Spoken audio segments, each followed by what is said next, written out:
বাংলাদেশের জনপ্রিয় content creator hero Alam হেনস্থার শিকার হওয়ায় সিলেটি আঞ্চলিক নাটকের জনপ্রিয় অভিনেতা আক্কেল আলী নিজের ফেসবুক আইডিতে একটি পোস্ট করেন।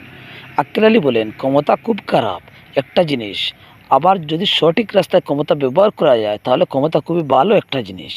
এদেশের ছাত্র সমাজ যখন স্বৈরাচারী হাসিনার বিরুদ্ধে রাস্তায় নেমেছিল, তখন এই লোকটিও রাস্তায় নেমেছিল। হিরো আলমের কথা বলছি। ছাত্র সমাজের সাথে একাত্মতা জানিয়ে সকলের একচ্ছত্র আন্দোলনের কারণে এই দেশ দ্বিতীয়বারের মতো স্বাধীন হয়েছিল। কিন্তু রাজপথে থাকা মানুষটা আজ রাস্তায় মার খাচ্ছে কেন? কেন তার উপরে বারবার আক্রমণ হচ্ছে? সে হিরো আলম বলে, যদি সে কোনো ভুল করে থাকে তাহলে তাকে আইনের আওতায় এনে বিচার করা যায়। এইভাবে রাস্তায় ফেলে মারা কি কোনো স্বাধীন দেশে মেনে নেওয়া যায় না? হিরো আলমের উপর আক্রমণের তীব্র প্রতিবাদ জানাচ্ছি আমি। মনে রাখবেন, আপনারা যখন পলাতক ছিলেন তখন ওই হিরো আলম স্বৈরাচারীদের বিরুদ্ধে রাজপথে দাঁড়িয়ে কথা বলেছিল। আপনারা কী ভেবেছেন যে ক্ষমতা আপনারা পেয়ে গেছেন?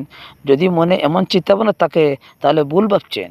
আপনারা তাহলে অনেক কবরই রাখেন না। সর্বশেষে সকলের প্রতি অনুরোধ করব, অতীতে যারা দুষ্কৃতিকারী ছিল, অন্যায়কারী ছিল, শাস্তি তাদের হোক, আমরাও চাই।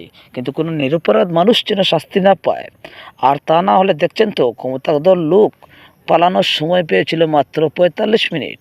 এই কথাটা ভুলে যাবেন না। রাব্বুল আলামিন আমাদের সকলের সঠিক বুঝ দান করুন।